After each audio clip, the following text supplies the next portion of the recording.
Hello, everyone. It's Mr. Huffman, and today we're going to be talking about all right, we finished the Constitution, we got the whole thing passed through the states. Now we're going to actually have to set up the government itself, right? We're going to actually have to hold elections to put that very first government in power. And we kind of take for granted, right? Of course, George Washington was our very first president, and kind of some key figures that served in that. But we shouldn't really, forget how exciting this was, right? We're establishing a brand new form of government. And again, we're off to the races now. So our very first presidential election is going to be held in 1788. And voters are going to cast ballots to choose the state electors themselves, okay? And only white men who own property were even able to vote in this election. So, we've talked, we'll talk about over the course of the next few weeks and months even about how women got the right to vote and African Americans got the right to vote. But even white men, not all white men even had the right to vote back in these days. Okay, so only those who own property, which, as you could expect, is going to be the middle to upper class people. Lower class people who didn't maybe own property or rented land, they're not going to be able to vote themselves. Okay, so this election is going to be held kind of over the course of a month. Okay, from December 15th, 1788 to January 10th, 1789, under that new Constitution, which was officially ratified and finalized in 1788. And this is the only presidential election in history that spanned two actual calendar years, right?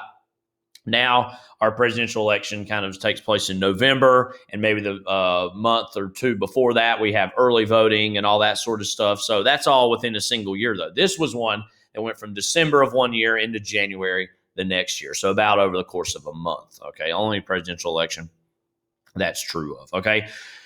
As you can imagine, George Washington, he's going to be kind of a unanimous selection that everybody, both Federalist and Federalist, can get behind and say, okay, you know what, everybody likes Washington, and he's not kind of hard one way or another, which means he's more moderate, which means he's more able to work with Federalists and Anti-Federalists. He's going to win all 69 electoral votes, okay? And as we're going to be adding new states and new territories, they're going to get more and more electoral votes, and the electoral number is going to rise. But at this time, 69 is going to be the amount of electoral votes, which was all of those, okay? Now, what's interesting and kind of weird about this whole era in American politics is the second place votes, the person who got the second most amount of votes, they become the vice president, okay? So John Adams, he was kind of also threw his hat into the race. Again, he kind of had played instrumental roles in the drafting of the Declaration of Independence, as well as serving kind of overseas in diplomatic capacities to try to get French aid and European aid to America. So he seems like a shoe-in, and he's going to get the second most votes. And so he becomes vice president. Now, there are no formal political parties and political parties running certain candidates just yet. Okay, so there are Federalists and Anti-Federalists, but they don't kind of control the political system in the same way that Republicans and Democrats do today. Okay, so at that time, really, there were unofficially political parties, but they were almost social clubs that people were a part of, not hardcore. You are either a Federalist or an Anti-Federalist. They're more clubs that you kind of consider yourself a part of, okay? So this isn't going to lead really to any problems at this point, but as you can imagine, there will be problems if you elect, one person wins the vote, but then the person with the second most votes serves as their vice president, because as you can imagine, you could get people who don't agree on a lot of things. That's going to cause a lot of problems. Now, it doesn't really with Washington and Adams, but in the future, that could be problematic, okay?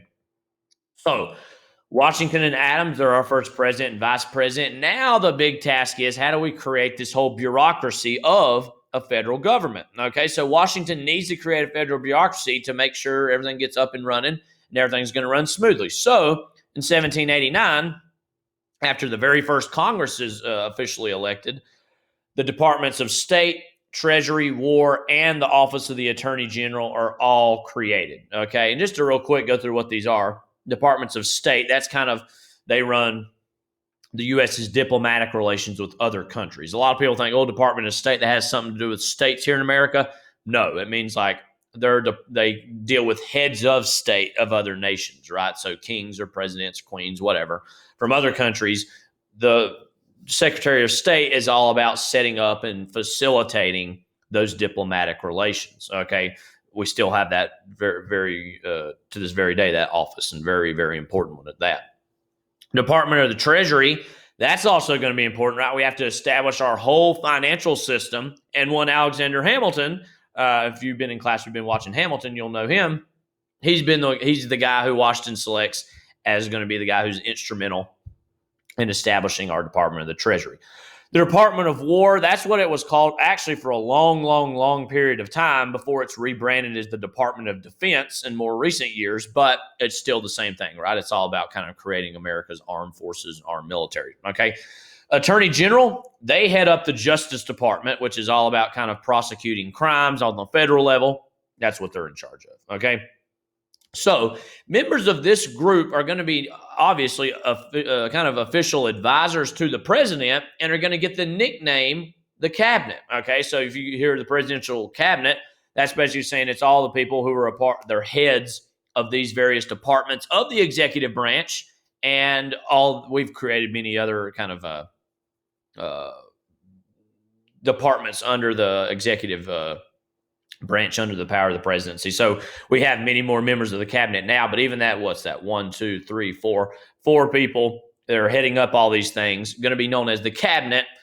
Thomas Jefferson is actually going to serve as our very first Secretary of State. So a lot of our founding fathers are finding their way into that very first administration of George Washington. So again, that cabinet is just the group of advisors who are kind of guiding the vision of the president, making sure it's executed. Okay. Also, okay, we have an executive branch. We have a legislative branch. We also need a judiciary branch or a judicial branch, right? So the Judiciary Act of 1789 is going to be established to create that federal judiciary, okay? So there's going to be 13 district courts, 3 courts of appeal, and then the granddaddy of them all, the Supreme Court, right? And these district courts kind of see the greatest amount of cases. Then you have some that are going to go to the Court of Appeals, right? If people are having problems and saying, oh, we need to actually look at this case again, it goes there. And then it's kind of the very final test. If it's that contested and that controversial and that big of a thing, then it goes to the Supreme Court. Not all that different from it is now. Of course, we have more district courts and more Court of Appeals, but Supreme Court is still, there's only one of those, right? Now, we've added justices over the years to the Supreme Court. You may have even heard in the news, there's a possibility that might happen again, adding some justices, but we still have that Supreme Court, right? John Jay, who I mentioned he was one of the guys who helped negotiate the Treaty of Paris. He's going to, in 1783, he's actually going to become the very first Chief Justice of the Supreme Court. So that's going to be very important and very instrumental in guiding the vision of the court early on. So John Jay, another founding father, very first Chief Justice of the Supreme Court. Now, this next thing was a big sticking point that we needed to pass, that we needed to agree to before the Constitution was officially passed, and it's going to be the Bill of Rights. So James Madison and other key congressional leaders were promised, they'd be passing this Bill of Rights would be a very high top priority during the convention, right? So Madison and a lot of those other Federalists were trying to tell the Anti-Federalists, no, listen, when we get in office, don't worry, we'll make sure to pass a Bill of Rights, which sets all these rights and privileges for the American people, American citizens, and to protect them from local, federal, or even state authorities. Okay, so the Bill of Rights is going to be heavily inspired by the Virginia Declaration of Rights, which was passed about 10 years before in 1776, and also the Virginia Statute of Religious Freedom. So it's going to be all about that, right? These these first 10 amendments, also known as the Bill of Rights, we got the First Amendment where you got your freedom of speech, religion, press, assembly, religion, all that stuff, right? And so that's mostly, again, making sure that people's rights are protected and the federal government is not overstepping its bounds, okay? So Second Amendment, of course, right to a well-regulated militia, kind of about guns. And so many of these very fundamental rights that are in the Bill of Rights are still hotly debated and contested today as far as what are the limits of those, right? What are the limits to free speech? What are the limits to freedom of religion? Are there any limits, right? So these are all things that even though they should be set in stone all the way back in like 1789, 90 are still things that are, debated to this very day, right? So, again, this Bill of Rights was promised to these anti-federalists to get them on board when the Constitution was being written. Go, no, don't worry. When we create the government, we're going to see that these very first 10 amendments are going to be passed, which serve as the Bill of Rights. Okay. Now a big question is, how are we going to actually finance this government, right? How are we going to raise taxes? How's the trade and all that stuff going to work? So generating revenue, tax revenue, right? We have to fund this government somehow. How are we going to do that? Okay. One big way, James Madison, this is an idea he comes up with, is the Tariff of 1789, which requires importers to pay a certain percentage of the value of their cargo coming into the United States when they land in the U.S. So they had to pay tonnage, which was basically a tax on how much ships carried, right? So if you were a ship internationally and you dropped off a lot of goods in the U.S., that meant you had to pay larger taxes on those goods. So tariffs were actually very popular in this kind of early forms of government. Over time, tariffs have kind of went up and down as far as whether they're popular or not. But again, people who are importing goods have to pay a percentage of that value once it lands in the U.S. And that's going to be a way to try to gain a lot of this early tax revenue. Okay. Now, Southern planters, they're thinking they're going to be charged higher rates because they're shipping stuff to tobacco and rice that's exported to Europe, exported out of the U.S. And so they don't like this, right? Because they're saying, hey, that's more money that's coming out of our pocket.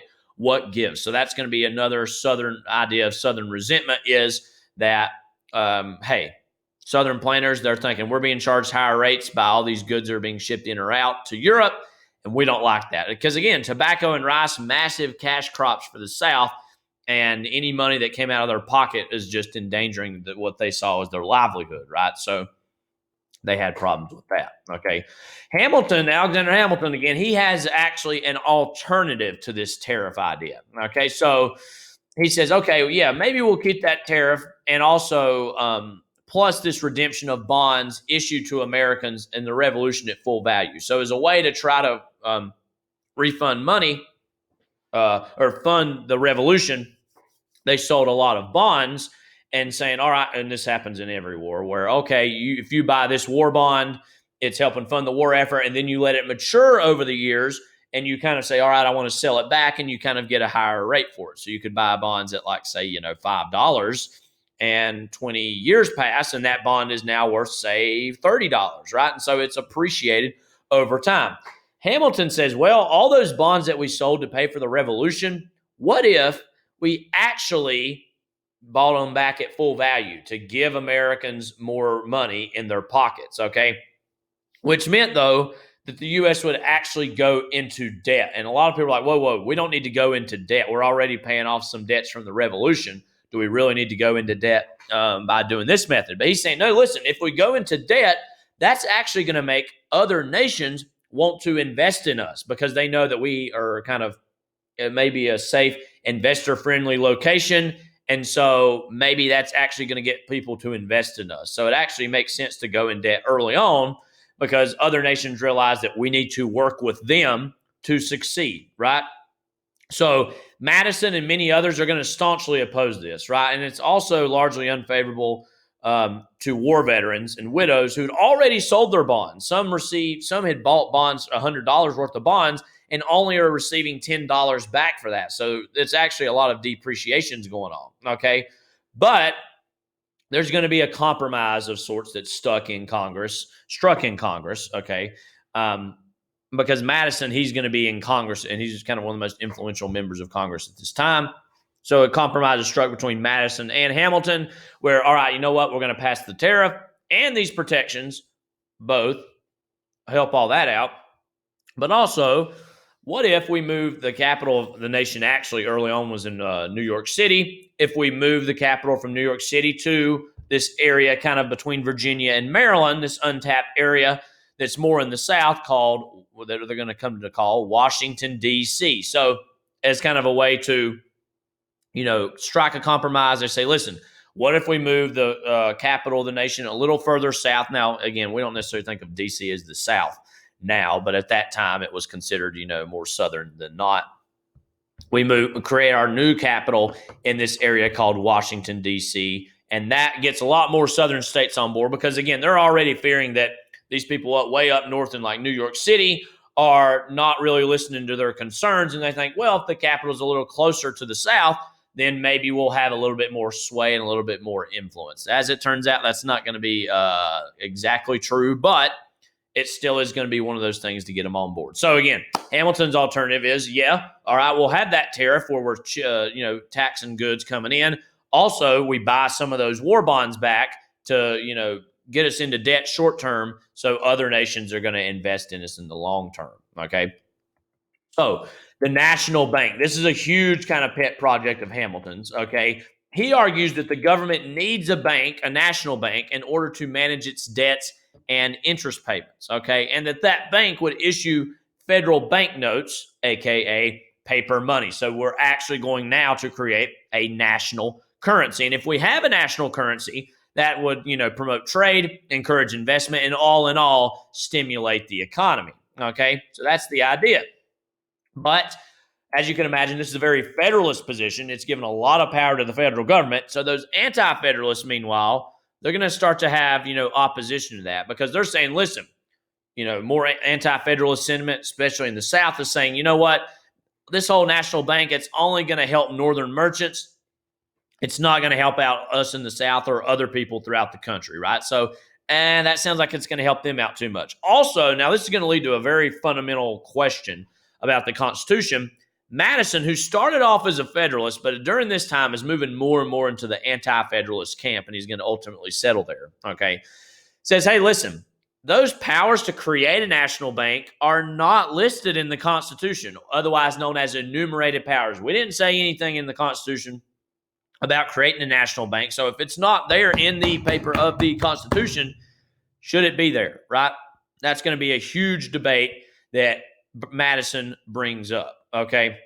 But Hamilton's going to invoke this whole idea of the necessary and proper clause, which is found in Article 1 of the Constitution, Section 8, which allows for implied powers. This is a sticky situation. It's saying, listen, these powers to create a national bank or other things are not explicitly listed. Sure, we didn't say, hey, we need to create a national bank, not explicitly there. But we think it is necessary and proper to do so. And that's what the Constitution said, that, hey, if it's not listed, but the government finds it's necessary and proper for it to do its job, then maybe that can work, okay? It's implied, not denied. That's kind of a modern meme for it. So a bank is necessary to collect taxes, regulate trade, and provide for defense. If we're going to have all these things, we need a bank to facilitate it, right? So Hamilton quite successfully says, listen, we didn't have it in there, but if we're going to really get this ball rolling, we need it. It's necessary and proper to do so, okay? So Jefferson, he contests this, and Jefferson had mostly been staying quiet during all this, but he's going to be very much in that anti-federalist camp. He wants to give more powers to the state. And he says, hey, what if we have more state banks instead of one big federal government bank, right? But he's going to argue, but ultimately he and all the others are going to get on board and realize, you know what, Hamilton maybe won this. That's what it is, right? So, and again, this is going to be a fundamental problem of these parties moving forward is the Federalists are like, well, we need to give as much power to the federal government as possible, anti-federal government, and the anti-federalists are like, well, if it's not in the Constitution, that means it should be implied, which means if it has to be implied, that should be a state power, okay? So they basically did create the bank, though, and gave it a 20-year charter. So it's kind of, they're saying, all right, we'll revisit this kind of in the late 1800s and see as far as like the, before the 1810s and see where we're at, okay? So that's where they're going to be. All right, well, we'll try it out for 20 years and see where it goes, okay? But this is exposing, again, what how Federalists think and how anti-Federalists think, very different things, right? The next thing is actually going to be, in some ways, could have been like Shays' Rebellion, where again these people were frustrated and rose up in protest and actually took some lives.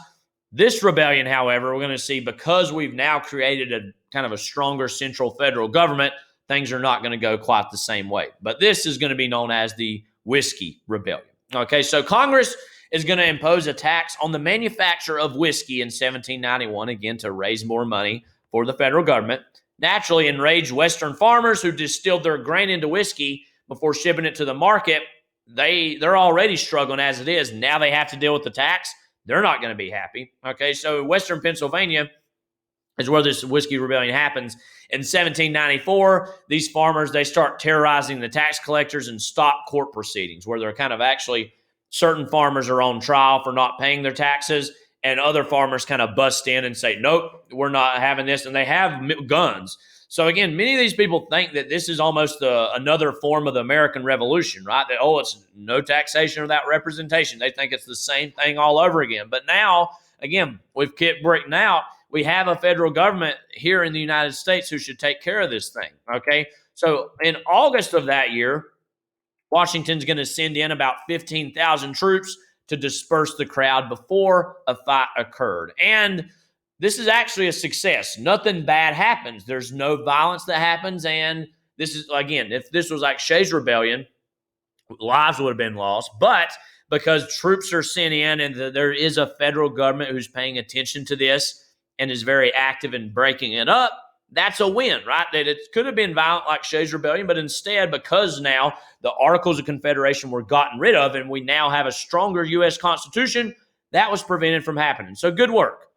But there's going to start to be some questions of people saying maybe we're giving too much military power to the president, and maybe that, that's not a good thing, right? But again, nobody was hurt in this, okay, thankfully. But some are starting to question maybe we shouldn't give the president all that much power to be able to authorize such a thing. Maybe Congress should vote on this before the president has a say. So that's going to start to be a little bit of a chatter that you hear that, hey, maybe we need to pay more attention to this, okay? So again, these political parties, a lot of the debate about them comes out even more so due to Hamilton and all his kind of big programs, okay? There's going to be two big factions that kind of come out of this, right? The Federalists, as I've already talked about, who are Hamilton supporters, who think the federal government should be bigger. We need a big government. And also they think, you know what? We think only the rich, well-born, and able should be able to control such a government, okay? Who are the people who fall under this? Artisans, merchants, manufacturers, eastern coastal farmers, more urban workers, people that are, generally speaking, a little bit more on the coastal regions, okay? So people who are more inclined to be on the coastal regions who need a stronger federal government, right, to help negotiate trade because they're more often trading back and forth with these European nations, right? So they think we need a stronger federal government that's protecting us, is making sure we're getting tax revenue from those nations to fund everything else, right? So that's the Federalists. Meanwhile, there's going to be a group called the Republicans, and these are not the modern-day Republicans because the modern-day Republican Party that we know isn't going to actually come about until the 1850s, right before the Civil War. So we'll be touching on that later. This is not that same Republican Party, okay? But it's going to be the Democratic Republicans. So that's technically their name, the Democratic Republicans, but most people just called them the Republicans, okay? This is going to be headed by Jefferson, Madison, and others. So again, Madison had started off as a Federalist, but he really didn't like some of the things Hamilton was suggesting, so he's going to go more over to the other side. And also Jefferson himself, very much part of that Democratic Republican, but kind of considered or called Republicans of that era, okay? They believe in investment in independent farmers, right? They think, listen, we need to make these the government needs to be ran from the state and local level. Sure, we need a federal government, but we should have stronger state and local governments that really run things because, again, they're closer to the ear on the ground. They have a better understanding of what the needs of the people are. A federal government can lose sight of that. That's their belief, right? So they're thinking, again, instead of helping out all these people on the coast, we need to help out the people more in the central or the western parts of the country, basically a lot of farmers, right? So what does this subscribe to? Right? Basically, this idea of agrarianism. And this is kind of a deeper idea that an aristocrat of sorts like Jefferson really bought into, which is basically the concept that owning land is the only way that you are truly independent. Men like Jefferson thought, listen, we fought this whole war over land to own our own land, to create kind of and enact our own ideas in our own land. So land ownership is really important, especially to these Republicans, okay? So owning land is the only way to be truly independent. And they're also saying all this industrial commerce that's on these coastal areas and in these major cities on the East Coast is really leading to this massive gap between rich and poor, right? That it's widening that gap too much, and we need to, instead of be widening the gap, we need to be shortening the gap between rich and poor, right? And also, Jefferson believed, listen, wealth corrupts and infringes upon individual rights and liberties. And again, that all these policies of Hamilton, that they're favoring northern states and really restricting individual liberties and rights. Okay, so Republicans are mostly going to gain support from the rural South and the West. So already dividing lines are starting to happen between North and South. But again, this is not the same Republican Party of the 1850s of what will be the Union, and there is a Democratic Party at this time too. That doesn't really come about in its proper form until the 1820s or 1830s. So the Democratic and Republican parties that we know and love or hate, right, are not really going to be around until several decades from this point. At this point, it's Federalists versus Republicans. And you're going to see there's actually, if you kind of put them up against the mirror of the modern day parties,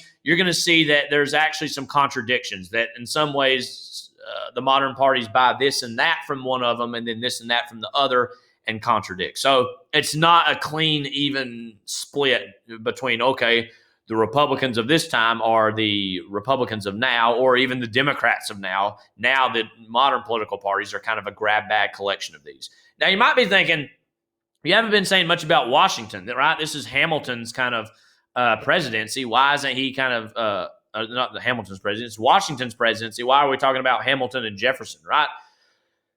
For the most part, Washington, again, he was pretty moderate. When push came to shove, he maybe supported the Federalist position a little more. But all in all, he was a pretty moderate guy. And we'll talk about this kind of next week, he really detested the idea of political parties. He really didn't like political parties. He thought we should be more in the middle, more moderate, and he really didn't like that Hamilton and Jefferson were arguing. Also, John Adams, similarly to Washington, a little bit more Federalist maybe, but all in all, pretty moderate as it turns out. But already, as you know, as this first government's getting kicked off, we're starting to see factions grow between political parties and people getting a little more agitated and angry at the other side. Okay, so this is Mr. Huffman signing off for today. And if you have any questions, as always, please reach out and I'll be sure to answer them. Take care.